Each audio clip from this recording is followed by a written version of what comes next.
Yang terhormat kepada Kepala Sekolah SMA Negeri 1 Baradatu atau yang mewakili, yang saya hormati Bapak Ibu Dewan Guru yang bisa hadir di sini beserta peserta didik yang saya sayangi. Baiklah, selamat siang Bapak Ibu. Terima kasih atas kehadiran Bapak Ibu dan peserta didik dalam kegiatan diseminasi budaya positif. Saya selaku moderator ingin menyampaikan susunan acara pada siang hari ini. Yang pertama itu pembukaan, yang kedua sambutan dari Kepala Sekolah SMA Negeri 1 Baradatu atau yang mewakili, yang ketiga pemaparan penyebaran dan penerapan budaya positif, yang keempat tanya jawab dan tanggapan, dan yang terakhir itu penutup. Baiklah, kita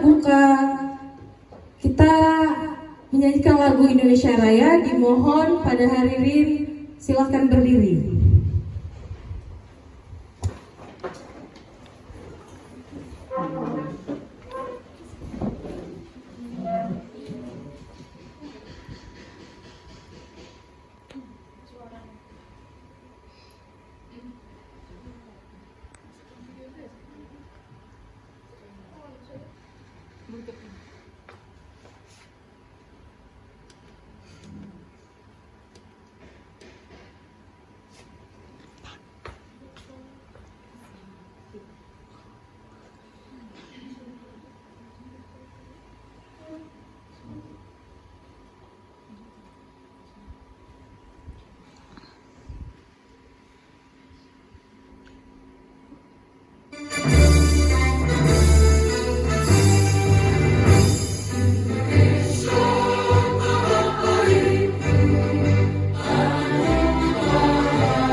Hadirin silahkan duduk kembali.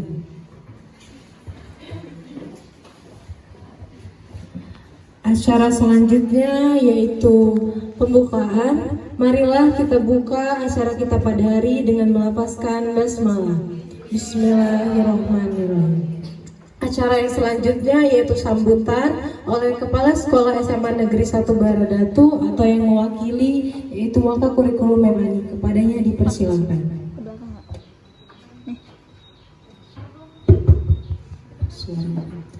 Assalamualaikum warahmatullahi wabarakatuh.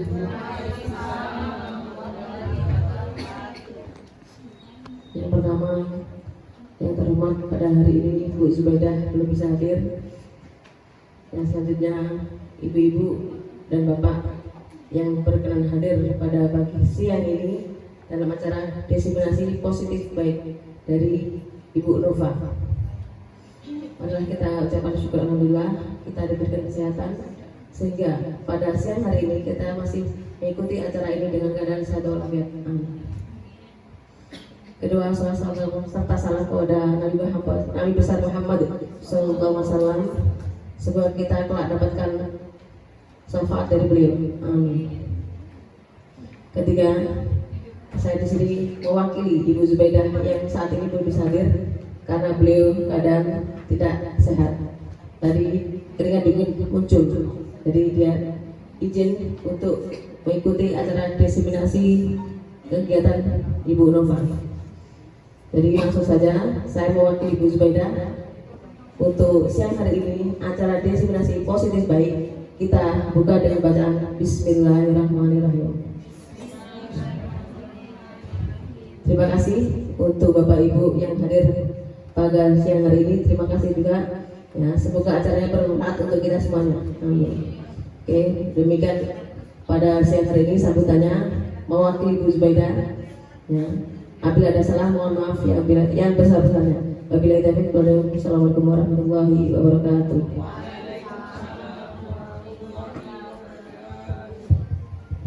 Baik, demikian tadi sambutan yang telah disampaikan oleh Bu Ani. Acara yang selanjutnya yaitu pemaparan, penyebaran dan penerapan budaya positif yang akan disampaikan oleh Bu Nova Marlena SPD. Kepadanya dipersilakan. Terima kasih kepada moderator. Ya, Assalamualaikum warahmatullahi wabarakatuh. Ya, masih semangat ya? Ya, semangat, harus semangat. Sebelumnya saya ucapkan terima kasih atas waktu yang telah diberikan kepada saya untuk menyaksikan diseminasi budaya positif yang akan saya sampaikan. Baik, agar kita lebih semangat lagi, sepertinya kita memerlukan ice breaking ya. Ya, siap? Baik, silakan berdiri semua. Kita akan mencoba ice breaking agar otot-otot kita bisa lancar. Oke, iya, lurus. Ya.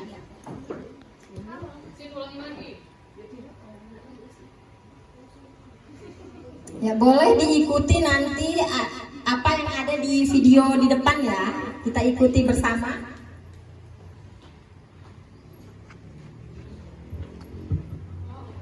Ketemu lagi sama Miss Ikin di channel Sekolah PAUD Ceria.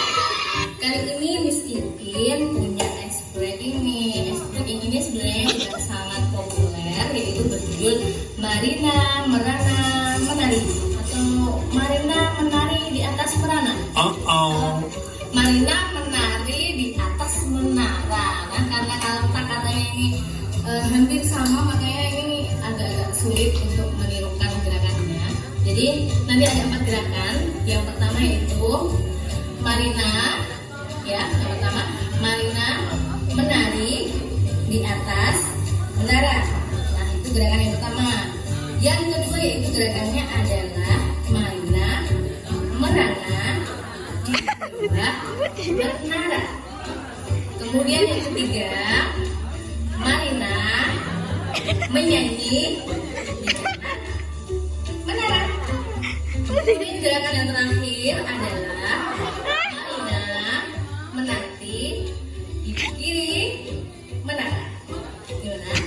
Ayo gerakannya sama-sama. Tapi sebelum itu, buat teman-teman yang kebetulan baru mampir ke channel Miss Ikin ini, jangan lupa untuk subscribe channel Miss Ikin dan bunyikan loncengnya agar kalian selalu dapat notifikasi kalau Miss Ikin upload konten terbaru. Terima kasih. Assalamualaikum.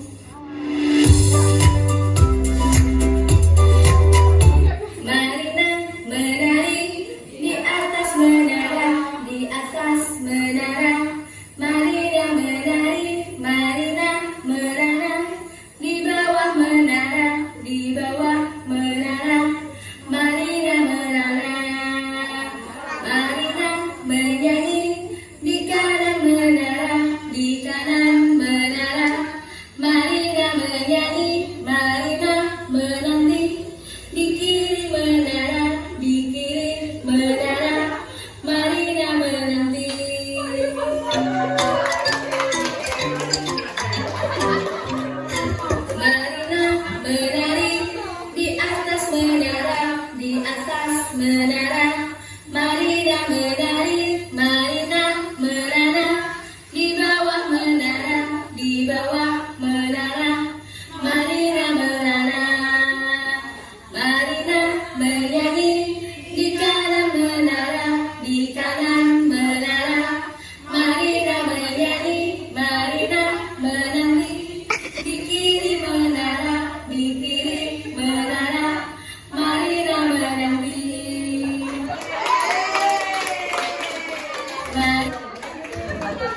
tepuk tangan untuk kita semua. Bagaimana Bapak Ibu, sudah semangat?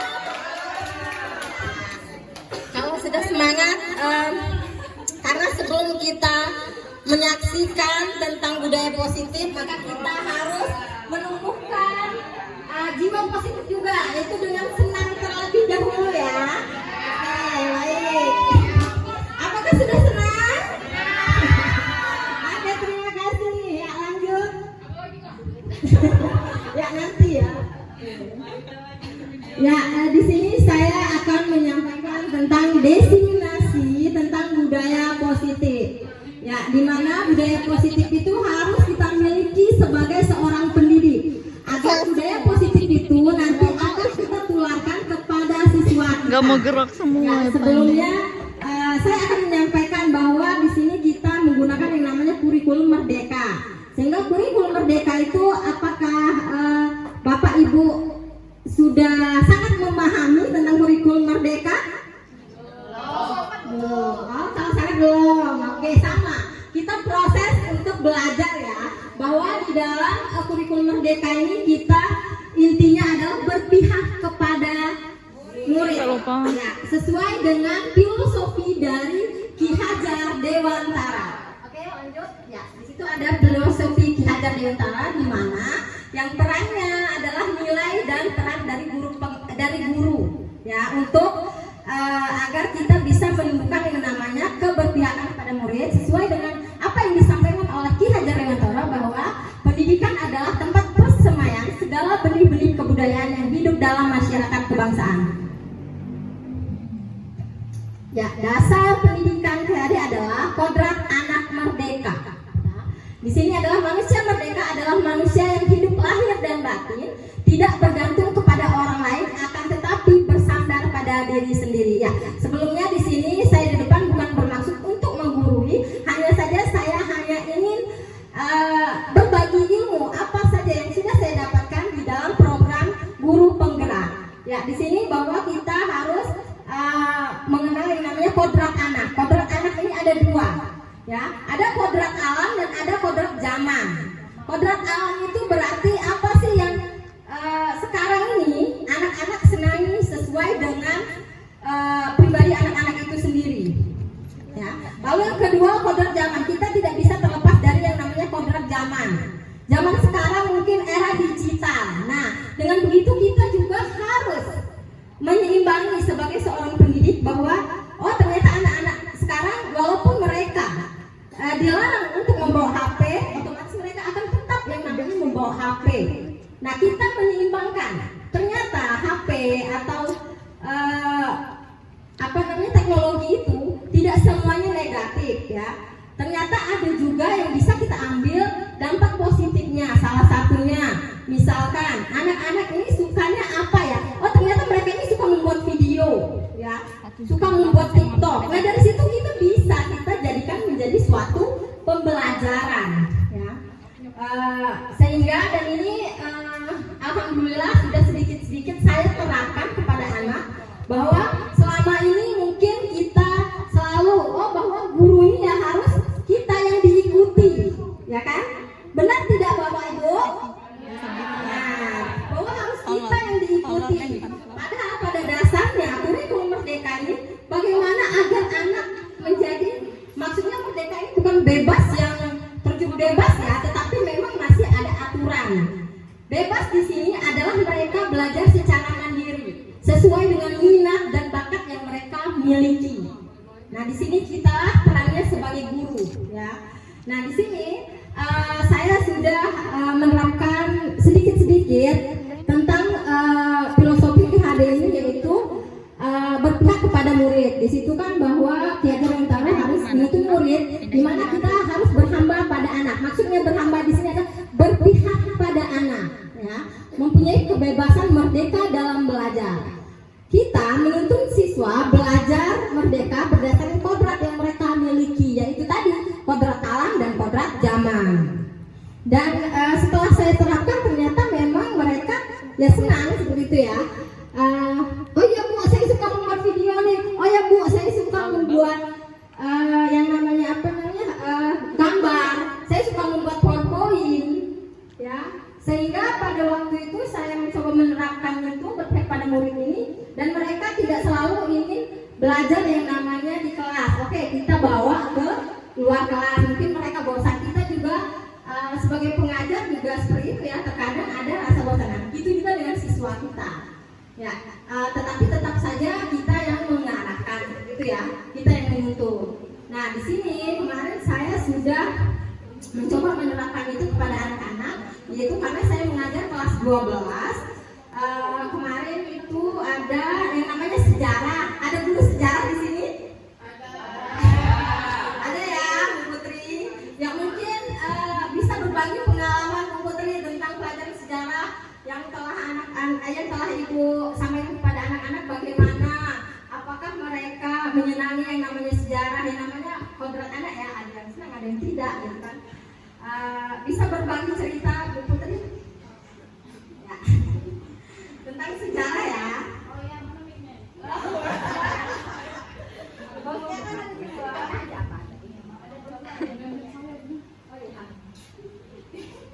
ya, terima kasih Bu Nova yang sudah memberikan kesempatan untuk saya menceritakan kondisi di kelas saat pembelajaran sejarah di era teknologi sekarang ya. Kalau dilihat dari ada perbedaan dari kurikulum K13 dengan kurikulum Merdeka. Nah, di mana kalau kurikulum 13 yang terdahulu itu kebanyakan materi yang saya lihat ya Bu, sehingga anak dan guru itu sama-sama ngejar materi. Nah, kemungkinan untuk anak stres itu kayaknya banyak, apalagi pelajaran sejarah ya. Karena pelajaran sejarah itu nggak sampai kata Bu Nova, tidak semua siswa itu menyukai, apalagi kalau kelas yang bagian IPA yang eksak, karena mereka sulit untuk menghafal. Nah, di kurikulum Merdeka saya lihat perbedaannya itu materinya lebih sedikit dan gampang pula untuk guru menyampaikan materi dengan cara yang beragam ya. Misal kayak kata Bu Nova tadi, bisa diajak ke luar kelas karena waktu kita untuk belajar itu masih sangat banyak. Ya, mungkin itu ceritanya sedikit Bu Nova. Terima kasih. baik, terima kasih Putri. Sana dong berbagi pengalamannya. Ya, disinilah tujuan dari diseminasi ini, agar kita sama-sama berbagi pengalaman yang nantinya apa sih yang baik yang bisa kita dapatkan ya. Ya, dari yang diceritakan Bu Putri betul, tadi sebelum kurikulum Merdeka ternyata anak-anak harus mengejar yang namanya materi, dan kadang-kadang ya bosan, guru juga, dan anak-anak mungkin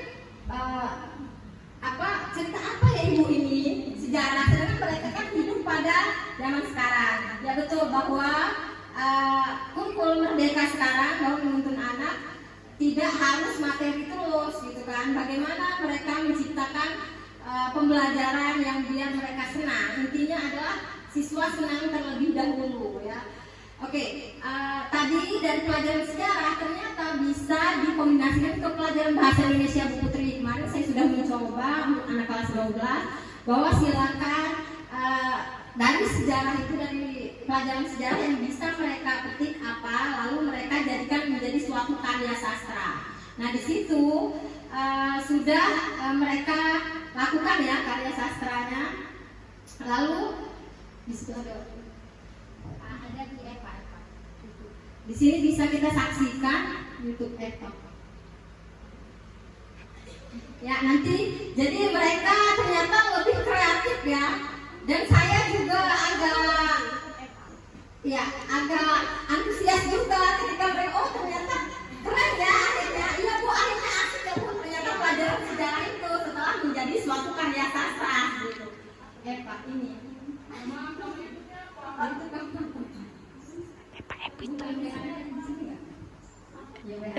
Twin. Ya, jadi nanti akan kita saksikan ternyata pas mereka membuat sejarah itu menjadi suatu karya sastra sangat menarik. Mereka bahkan sangat untuk karakternya, sangat untuk menjadi karakter dari suatu tokoh itu ya. Dan mereka sangat, nah dari situ mereka ternyata seperti itu ya Bu, inti dari sejarah kita. Kayak Pak.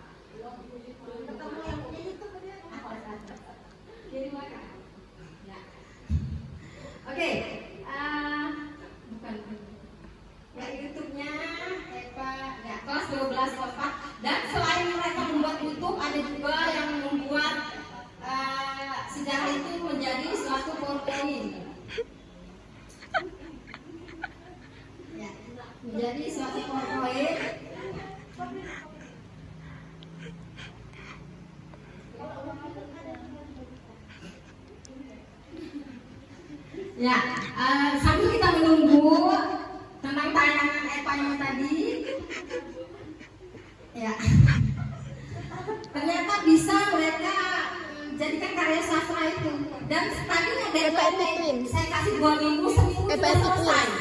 Ya, ternyata begitu mengasihkannya pelajaran sejarah yang dijadikan menjadi suatu karya sastra, seperti itu ya. Mungkin nanti akan kita tampilkan.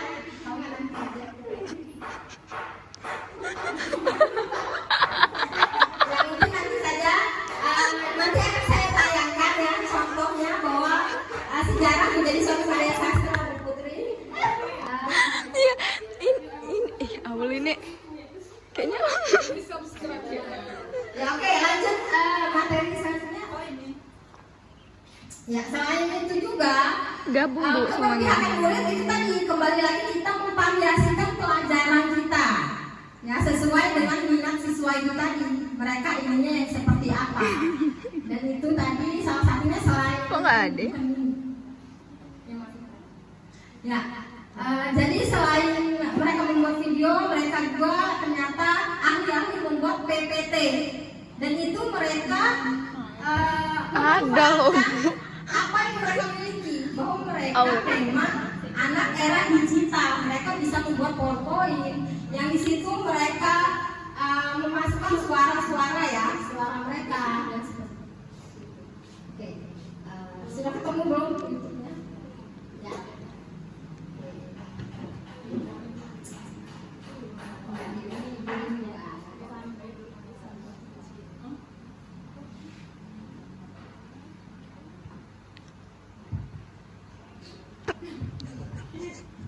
Ya, sambil menunggu kita Menanamkan disiplin positif pada murid sebagai bagian dari budaya positif di sekolah. 15 Agustus 1945, para pemuda mendesak golongan tua untuk memproklamasikan Indonesia gagah. Para pemuda lalu melaksanakan pertemuan di Jalan Cikini 71. Mereka lalu sepakat untuk menculik Soekarno-Hatta dan membawa Merdeka ke Rangas Dengklok.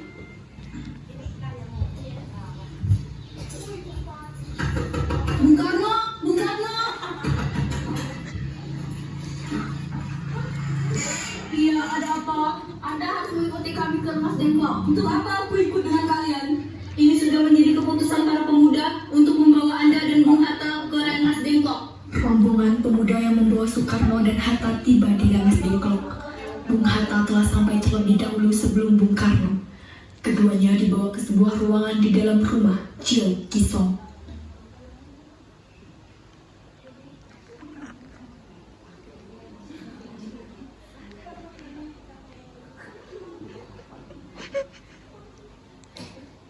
Sebenarnya apa mau kalian sehingga aku dibawa kemari? Iya Hatta, benar. Sukarni, ada apa sebenarnya? Kami ingin Anda dan Bung Karno segera melaksanakan proklamasi.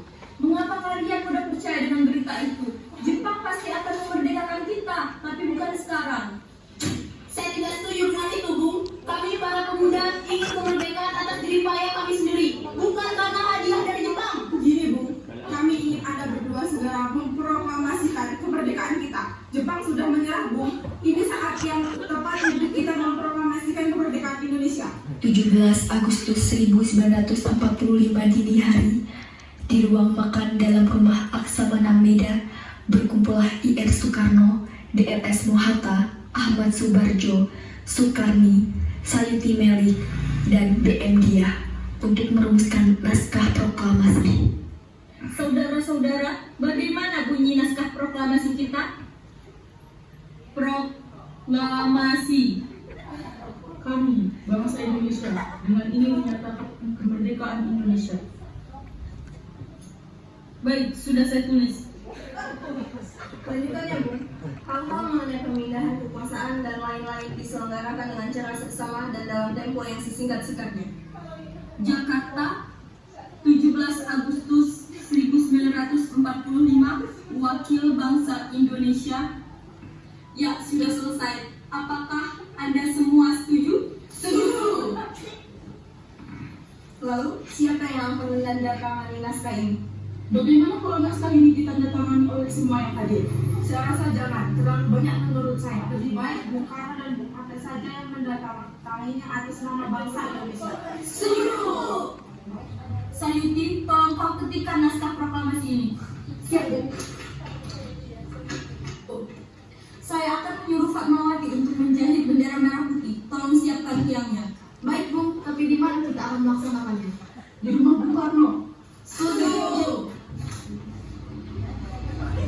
Jumat pagi pukul 10, semua orang telah berkumpul di halaman depan rumah UR Soekarno di Jalan Pegangsaan Timur nomor 56, Jakarta untuk mendengarkan pelaksanaan proklamasi. Bung Karno dan Bung Hatta keluar ke serambi depan rumah diikuti Ibu Fatmawati. Bung Karno pun membacakan proklamasi dan mengucapkan pidato pendahuluannya. Saudara-saudara sekalian, saya telah minta saudara-saudara hadir di sini untuk menyaksikan satu peristiwa maha penting dalam sejarah kita. Berpuluh-puluh tahun kita bangsa Indonesia telah berjuang untuk kemerdekaan tanah air kita. Saudara-saudara, dengan ini kami menyatakan kebulatan tekad itu. Dengarlah proklamasi kami. Proklamasi kami, bangsa Indonesia, dengan ini menyatakan dengan cara saksama 1945 atas nama bangsa Indonesia, Soekarno, Hatta.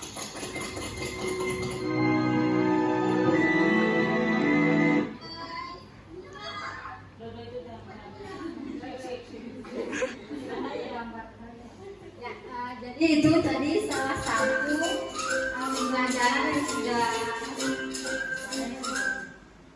pembelajaran yang sudah saya terapkan berdasarkan keberpihakan kepada murid. Salah satunya mereka sangat senang yang namanya membuat video, ya. Terus lalu ada selanjutnya ada juga yang ya membuat karya, terus ada juga yang menampilkan dengan PPT. Oke, itu ada. Inilah pembelajaran yang telah saya lakukan kemarin, keberpihakan kepada murid. Lalu sebelum belajar kami akan selalu ice breaking. Ice breaking itu diciptakan oleh salah satu murid kelas itu. Ya, jadi setiap harinya agar mereka senang. Jadi saya menugaskan dari mereka untuk silakan membuat ice breaking, dan setiap harinya mereka ganti-gantian membuat ice breaking. Jadi membuat anak senang terlebih dahulu. Ya.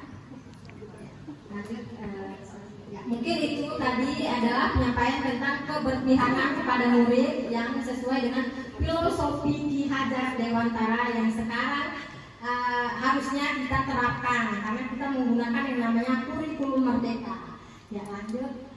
Sekarang kita akan lanjut ke budaya positif, ya, ke budaya positif.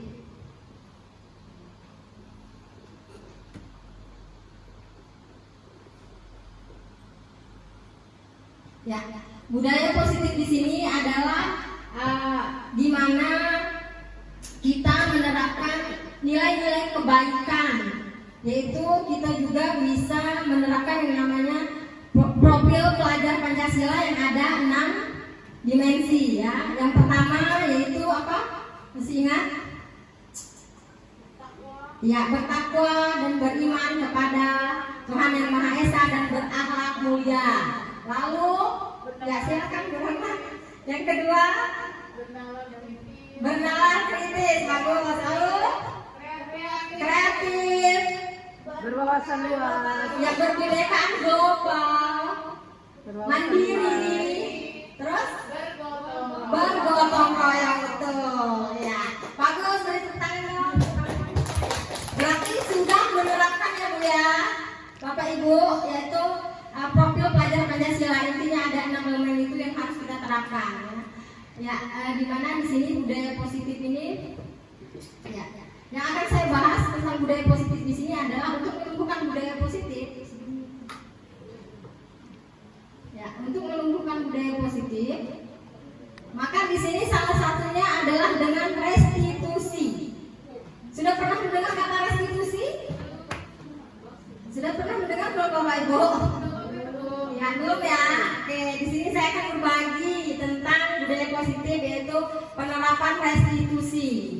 Ya, di situ bisa dibaca restitusi sebagai salah satu cara menanamkan disiplin positif pada murid sebagai bagian dari budaya positif di sekolah. Ya, lanjut.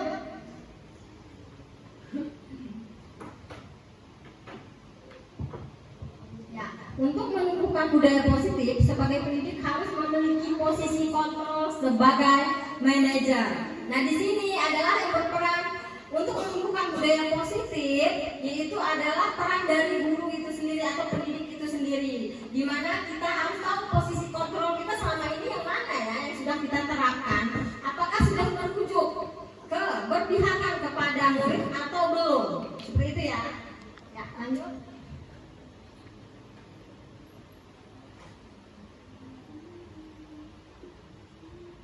Ya, untuk melakukan restitusi dapat kita lakukan dengan menerapkan segitiga restitusi untuk mengatasi suatu permasalahan murid. Nah, di sini kita sering menemukan ya permasalahan pada murid. Nah, di sini adalah yang budaya positif yang akan saya terapkan yaitu tentang segitiga restitusi. Nah, di sini bisa dilihat Bapak Ibu segitiga restitusi di sini ada 3, yaitu yang pertama menstabilkan identitas, yang kedua validasi tindakan yang salah, yang ketiga menanyakan keyakinan.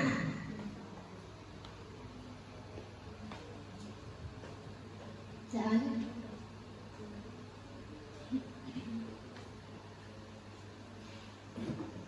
Ya, menstabilkan identitas. Ya. Ya, menstabilkan. Sebelumnya sudah pernah belum mendengar segitiga restitusi atau menerapkan segitiga restitusi, Ibu? Bapak? Ya, ada yang sudah ya? Ya, ya. Ada yang belum? Oke, di sini terbagi menjadi menstabilkan identitas. Yang kedua adalah validasi tindakan yang salah. Yang ketiga adalah menanyakan keyakinan. Menstabilkan identitas di situ maksudnya adalah setiap orang pasti pernah melakukan. Jadi kita ketika anak tersebut melakukan kesalahan, kita akan bertanya dulu. Setiap orang kita pasti sampaikan setiap orang pernah melakukan kesalahan, bukan hanya anak tersebut yang pernah melakukan kesalahan. Gitu. Lalu kamu bukan satu-satunya yang pernah. Nah, mungkin itu adalah ungkapan yang bisa kita berikan sebagai seorang pendidik ketika kita ingin menstabilkan identitas siswa tersebut. Lalu yang kedua ada validasi tindakan yang salah. Nah, validasi tindakan yang salah di sini yaitu dengan pertanyaan kamu tentu punya alasan mengapa melakukan itu. Adakah cara yang lebih efektif untuk mendapatkan apa yang kamu butuhkan? Di situ kita harus menanyakan alasan anak tersebut kenapa melakukan hal tersebut. Nah, kita juga sebagai guru Buka aja HP saya. seperti itu ya. Di depan, kamu Lalu, mau di depan. Adakah cara yang lebih efektif untuk mendapatkan apa yang kamu butuhkan? Pasti itu sesuai dengan kebutuhan dia, makanya dia melakukan hal tersebut ya. Nah, itu kita tanyakan juga cara yang lebih efektif itu seperti apa dengan tidak melakukan hal tersebut. Lalu yang ketiga yaitu menanyakan keyakinan. Dengan menanyakan keyakinan kelas apa yang telah kita sepakati. Kamu ingin menjadi orang yang seperti apa? Jadi sebelum kita menerapkan segitiga restitusi ini, tentu kita harus membuat yang namanya keyakinan kelas. Ya.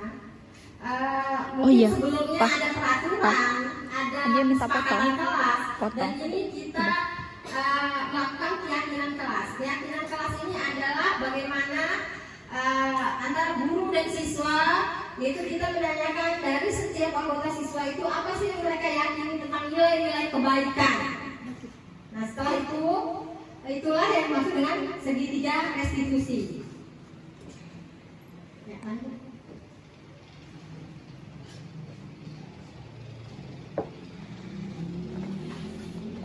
Ya, budaya positif berikut ini ada 2 skenario kasus pada sekolah kamu yang akan saya selesaikan dengan segitiga restitusi. Oke, mungkin bisa disaksikan di sini kemarin saya sudah menerapkan yang namanya segitiga restitusi pada anak, yaitu kemarin kebetulan ada siswa yang tidak mengikuti PTS, padahal siswa tersebut ada di sekolah dan saya melakukan penyelesaian masalah itu dengan segitiga restitusi ini tadi. Lalu yang kedua ada kasus terlambat masuk sekolah. Ya, saya gunakan segitiga restitusi. Mungkin bisa dilihat di situ.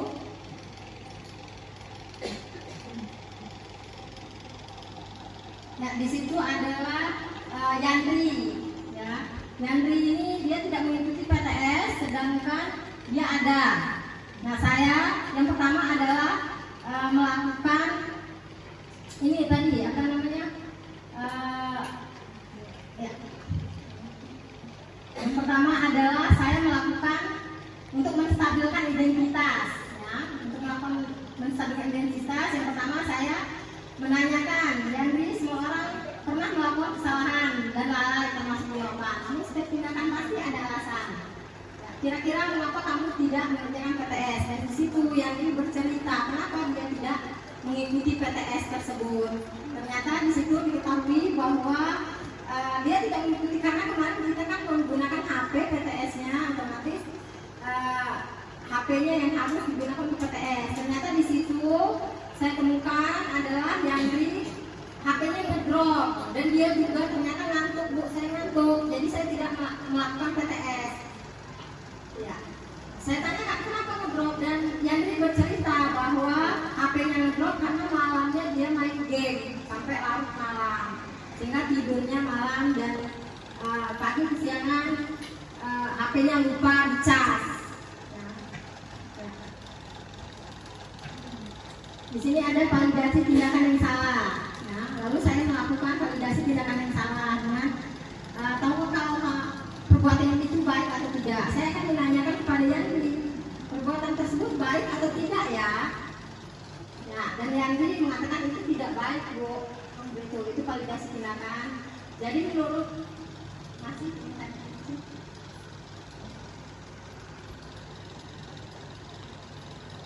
ya. Jadi menurut Yandri bagaimana? Di sini dia meminta maaf, setelah ini dia akan PTS usulan. Ini adalah validasi tindakan yang salah. Lalu selanjutnya ada menanyakan keyakinan. Sebelumnya kita harus membuat keyakinan dulu terhadap siswa tersebut. Nilai kebaikan apa yang mereka yakini, begitu ya. Nah, di sini ternyata Yandri mengatakan bahwa tidak bertanggung jawab.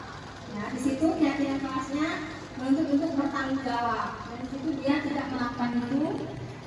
Ya. Dan di sini Yandri memberikan pemecahan masalahnya sendiri.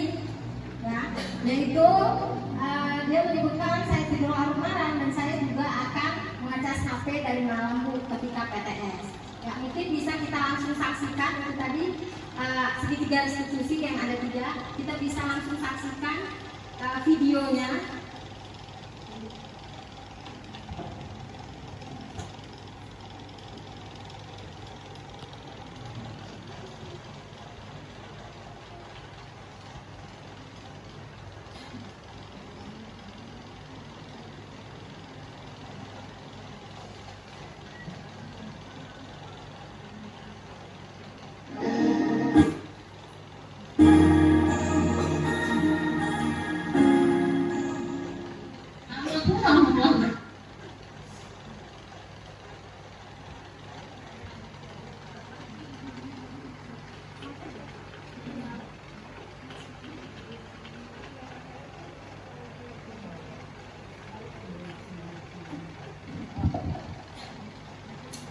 Sabar ya, karena ini sinyal.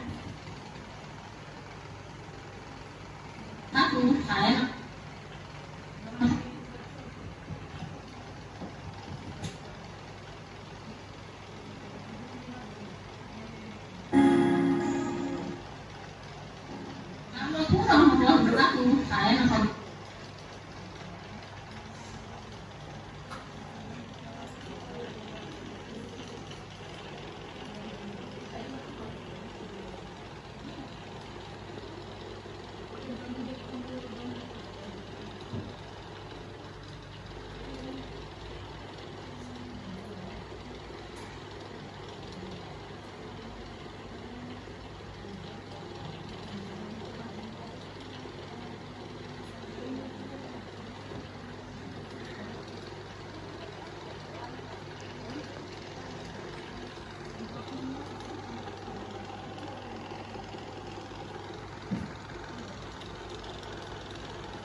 ya Bapak Ibu.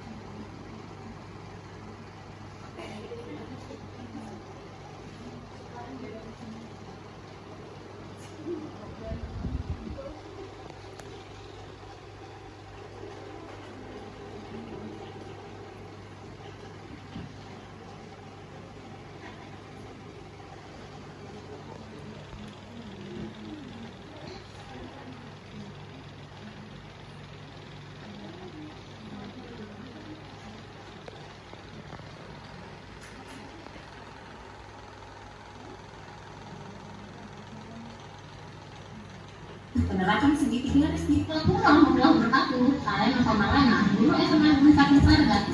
Pada kesempatan ini saya akan menemukan budaya positif dengan menggunakan segitiga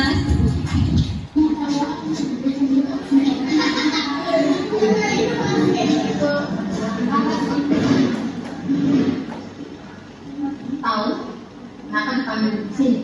Tahu kalau tidak mengerjakan tes. Tapi sebenarnya kamu pernah masuk. Tapi tidak mengerjakan tes dulu. Nanti semua orang kan gak punya syarat keuangan, masuk belum paham. Namun setiap tindakan pasti ada alasannya. Kira-kira apa ya?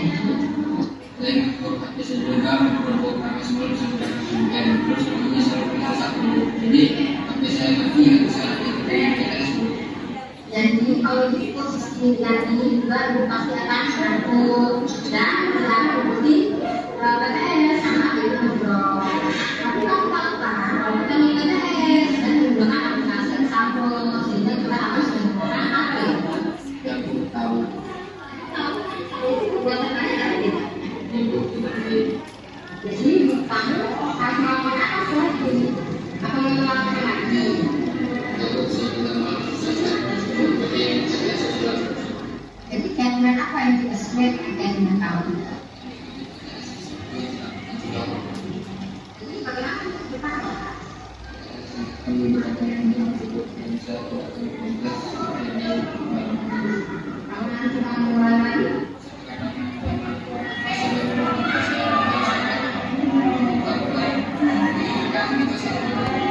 jadi semoga ada kepahaman dan kesalahan yang kita akan lakukan. Terima kasih. Assalamualaikum warahmatullahi wabarakatuh. Saya Ridwan dari kelas 12 IPA 5. Saya sangat senang berbicara dengan bernapas. Saya tidak akan mengulangi lagi kesalahan saya ketika mengikuti PTS dan saya akan belajar dari kesalahan tersebut untuk lebih mempersiapkan diri untuk mengikuti PTS. Saya tidak akan bergadang untuk bermain game sampai larut malam dan tidak akan berkomunitas sampai untuk sampai hari ini mengikuti PTS. Semua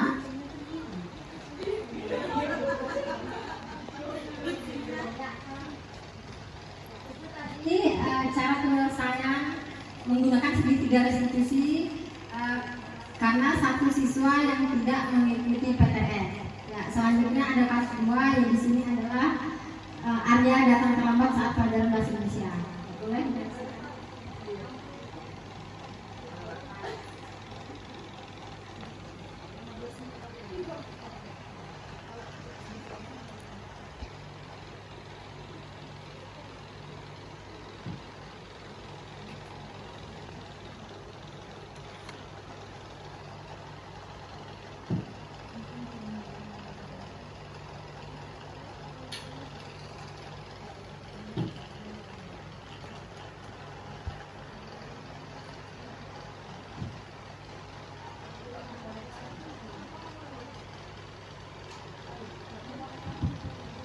Ya. Ada kesalahan teknis, jadi mohon bersabar ya.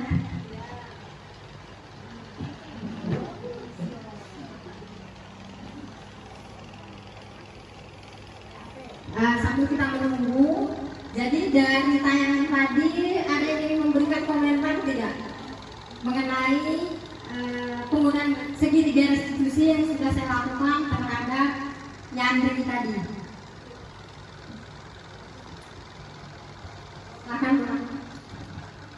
Baik Bu Nova, saya sangat terkesima dengan apa yang sudah ditayangkan Di sini ketika kita menghadapi masalah kepada murid, ya, mungkin Bapak Ibu yang lain juga sering menghadapi, terutama guru BK ya. Jadi memang kita kembalikan pertanyaan kepada siswa tersebut, kita kembalikan lagi, apakah benar yang dia lakukan? Kemudian kalau memang kamu salah, apakah ada solusi menurutmu? Pada akhirnya dia akan bercerita sendiri. Menurut saya ini sangat benar-benar membantu kita. Biasanya kalau kita mengalami masalah di kelas, siswa ngapain gitu ya, kita kadang kan tidak punya struktur, kita nggak punya teori yang harus kita lakukan tuh tahapannya apa. Nah, dengan metode segitiga restitusi ini kita sudah paham, oh ya, tahapan pertama apa sih yang mau kita tanyakan, apa sih yang akan kita lakukan terhadap anak tersebut gitu ya Bu ya. Kemudian tahapan kedua, kemudian tahapan yang ketiga. Nah, di tahapan yang ketiga dan kedua ini biasanya anak akan bercerita sendiri seperti apa sih sebenarnya yang dia rasakan gitu.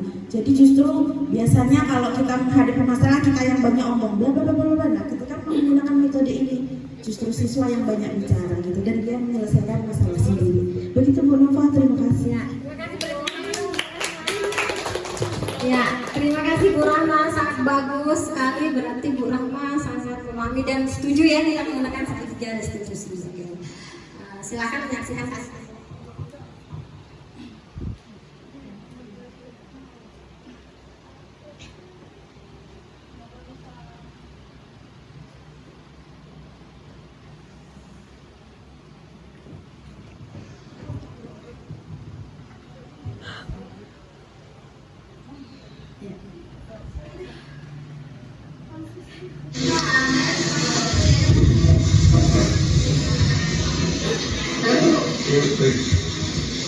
Tahu kenapa kita di sini ada?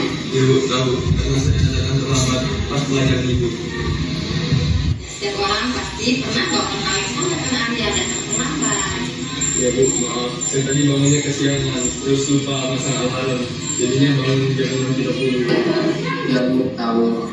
Tahu kan? Tahu itu perbuatan baik kan tidak? Ya Bu, tidak baik. Jadi kamu akan melakukan apa selanjutnya? Akan melakukan lagi? Ya Bu, saya minta maaf, saya akan seperti yang saya tidak sesuai. Dan apa yang tidak sesuai yang diketahui atau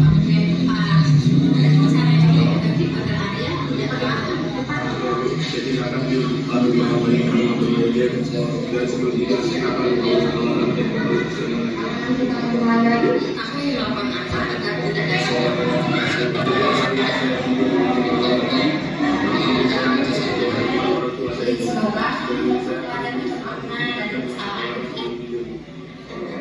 semoga kamu mendapatkan pelajaran yang bermakna dari kesalahan. Terima kasih Bu. Saya Leonard Pratama dari kelas 12 IPA 5 sedang berbicara dengan Bu Nova untuk menyelesaikan masalah saya. Saya tidak akan mengulangi kesalahan saya lagi, yaitu datang terlambat ke sekolah, dan saya akan belajar lagi untuk datang tepat waktu. Dan saya tidak akan tidur larut malam lagi, tidak lupa memasang alarm sebelum tidur agar tidak bangun kesiangan lagi. Penerapan segitiga restitusi pada 2 kasus yang ada di SMA Negeri 1 Baradang. Assalamualaikum warahmatullahi wabarakatuh. Ya, demikianlah tadi penyelesaian 2 kasus yang mungkin bisa kita lakukan dengan menggunakan segitiga restitusi, dan tadi saya sudah berbagi budaya positif tentang segitiga restitusi, dan mungkin ini sangat pas dengan guru BK ya, atau ada yang menanggapi? Boleh lah.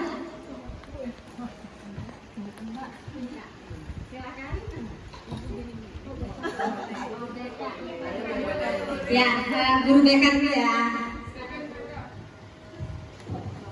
Bismillahirrahmanirrahim. Assalamualaikum warahmatullahi wabarakatuh. Sangat baik sekali video yang sudah ditayangkan tadi. Memang benar kerjasama antara guru BK dan guru mata pelajaran. Prosesnya memang pertama kali dilakukan oleh guru mata pelajaran ketika siswa itu bermasalah dengan guru mata pelajaran.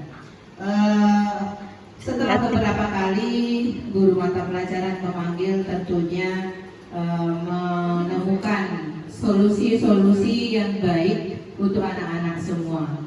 Alasan-alasan yang sudah disampaikan dari anak-anak itu juga menjadikan satu titik tolak ukur bahwa anak itu insya Allah karakternya akan berubah. Kemudian anak itu akan memanage waktu belajar, berangkat antara dari rumah ke sekolah, pembagian waktu belajar yang kondusif dan efektif, baik itu di rumah ataupun di sekolah. Tentunya dengan pertemuan-pertemuan khusus antara guru mata pelajaran dan siswa itu menjadikan salah satu kerjasama, terutama guru BK-nya sudah merasa terbantu. Begitu. Mudah-mudahan setiap guru mata pelajaran yang melakukan ini semuanya akan berjalan dengan baik dan lancar. Tentunya mengurangi kesalahan-kesalahan siswa, baik itu yang sudah dilakukan ataupun yang belum, artinya meminimalisir kejadian-kejadian yang sudah terjadi. Terima kasih kepada Bu Nova. Ini merupakan satu ide positif untuk kita semua, Dewan Guru, baik itu guru mata pelajaran yang lain ataupun pembina daripada BK masing-masing kelas. Terima kasih sekali lagi saya ucapkan wallahul muwaffiq ila aqwamit thoriq. Wassalamualaikum warahmatullahi wabarakatuh. Terima kasih Bu Sintoya selaku guru BK, sangat bijaksana sekali ya. Ya mungkin selanjutnya Bu Apri silakan. Oke. Ya. Oke, terima kasih sudah memberikan kesempatan saya untuk menanggapi. Sebelumnya terima kasih kepada Bu Nova telah memberikan atau berbagi ilmu dari ilmu yang telah didapat di calon guru penggerak, pendidikan guru penggerak. Jadi di sini yang saya ambil dari budaya positif dan segitiga restitusi itu, bahwasannya guru itu adalah sebuah fasilitator yang mendampingi anak, yang menuntun anak untuk mencapai sebuah tujuan. Jadi guru itu bukan menuntut anak ya di sini ya. Jadi kita mendampingi bagaimana anak itu, kok bisa sih anak itu terlambat, anak itu nakal. Jadi kita tidak bisa menjudge langsung. Tapi kita selaku menjadi guru itu menjadi coach ya. Melakukan coaching kepada anak untuk mengetahui apa yang menyebabkan anak tersebut melakukan hal demikian. Ya, jadi di sini kami belajar untuk menjadi guru yang mengerti akan anak, tidak menjudge anak, dan bisa tahu apa penyebabnya sehingga anak tersebut pun dapat memecahkan masalahnya sendiri. Terima kasih atas ilmunya Bu Nova. Sekian. Terima kasih. Ya, beri tepuk tangan untuk kita semua, Bu Apri, Bu Toya, Bu Rahma, dan kita semua. Ya, betul apa yang disampaikan oleh Bu Apri tadi ya, sangat luar biasa apa yang disampaikan beliau. Ya mungkin bisa kita petik bahwa kita mungkin selalu terkadang kita selalu menuntut anak, tetapi di sini kita coba untuk mendalami dari karakter murid kita. Ya, ternyata setelah kita mendalami, ternyata mereka mau bercerita, mereka pasti melakukan itu pasti ada suatu alasan, dan alasan itu yang pastinya mereka sendiri yang nantinya akan memecahkan masalah itu sendiri ya. Masih ada lagi yang mau berkomentar? Ya, setuju ya dengan segitiga restitusi? Setuju. Ya, oke. Lanjut.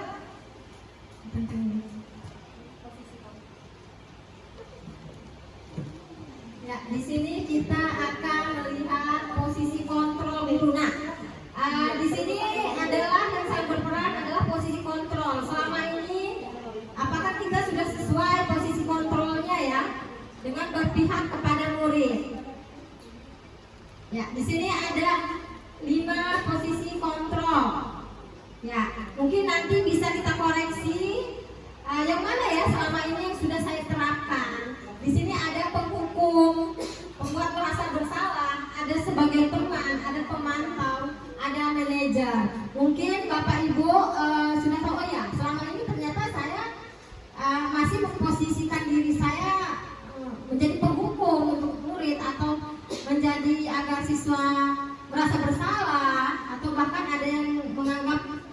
siswa tersebut adalah teman, dan di sini juga ada atau hanya pemantau atau bahkan ada yang sudah menerapkan menjadi suatu manajer. Nah di sini untuk menumbuhkan budaya positif di sini posisi kontrol kita yang paling baik di sini adalah sebagai manajer itu tadi, di mana kita menerapkan yang namanya segitiga restitusi itu tadi.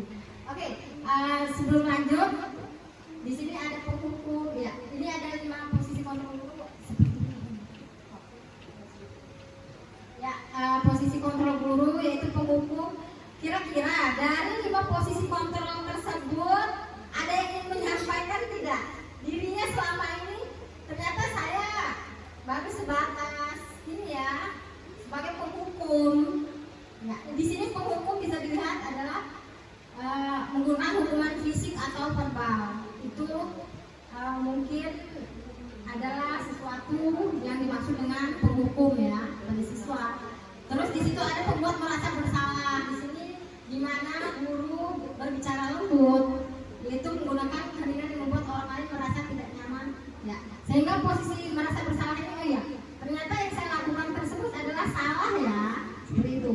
Sehingga di sini posisi merasa bersalah di sini adalah murid akan memiliki penilaian diri yang buruk tentang dirinya kalau kita memposisikan bahwa menjadi pembuat rasa bersalah kepada murid tadi. Ya. Lanjut, sebagai teman di sini, guru sebagai teman di sini maksudnya adalah tidak akan menyakiti murid, namun akan tetap berupaya mengontrol murid. Melalui persuasi, posisi teman pada guru bisa negatif ataupun positif. Ya, positif di sini berupa hubungan baik yang terjalin antara guru dan murid. Tetapi memang bagus ini hubungan baik kita antara murid dan guru. Tetapi di sini ternyata posisi teman ini ada negatifnya. Negatif di sini adalah bila suatu saat guru tersebut tidak membantu maka murid akan kecewa. Jadi dia lebih bergantung kepada guru tersebut. Seperti itu ya. Kalau kita memposisikan diri kita sebagai teman. Lalu kalau pemantau di sini adalah artinya mengawasi. Mengawasi di sini adalah kita mengawasi, kita bertanggung jawab atas perilaku orang-orang yang kita awasi. Posisi pemantau berdasarkan pada peraturan-peraturan dan konsekuensi. Ya. Di sini seorang pemantau sangat mengendalikan penghitungan, catatan data yang dapat digunakan, menggunakan ya stiker, catatan. Posisi pemantau sendiri berawal dari teori stimulus respon. Jadi sekarang sebenarnya kita bukan teori stimulus respon lagi ya, karena kalau stimulus respon berarti itu adalah bersifat ekstrinsik, bukan intrinsik. Ya. Berarti anak tersebut melakukannya Di 1 jam, bentar lagi tanggung. Karena habis 1 jam kan? Kita menuntut agar anak tersebut Udah 1 jam matiin. menyelesaikan dari dalam dirinya. Oh ya, ternyata ini salah, ini benar. Seperti itu ya. Lalu manajer, Wih, itu udah habis durasi. Kamu aja.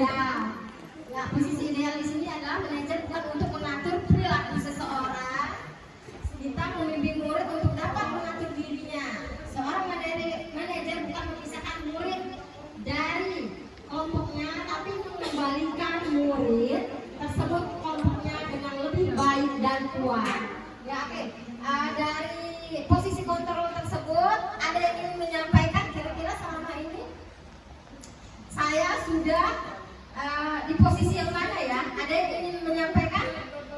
Silakan. Ya, kira-kira saya selama ini ternyata ya yang ideal di sini adalah posisi manajer. Manajer di sini ketika kita menerapkan segitiga restitusi.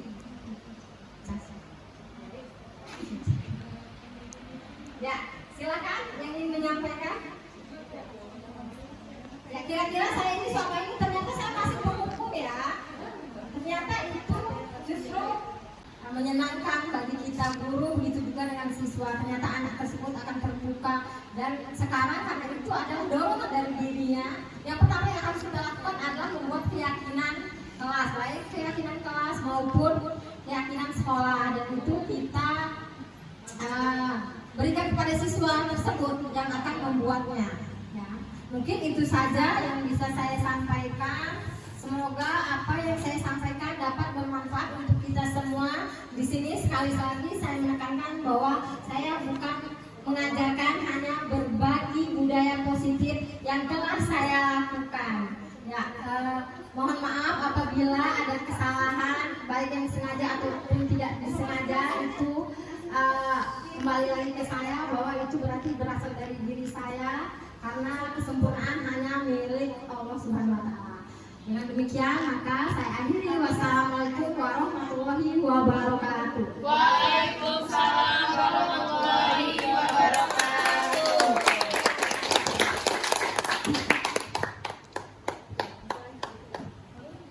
Baiklah, terima kasih Bu Nova atas pemaparan dan penerapan budaya positif di sekolah SMA Negeri 1 Baradatu ini. Acara selanjutnya yaitu penutupan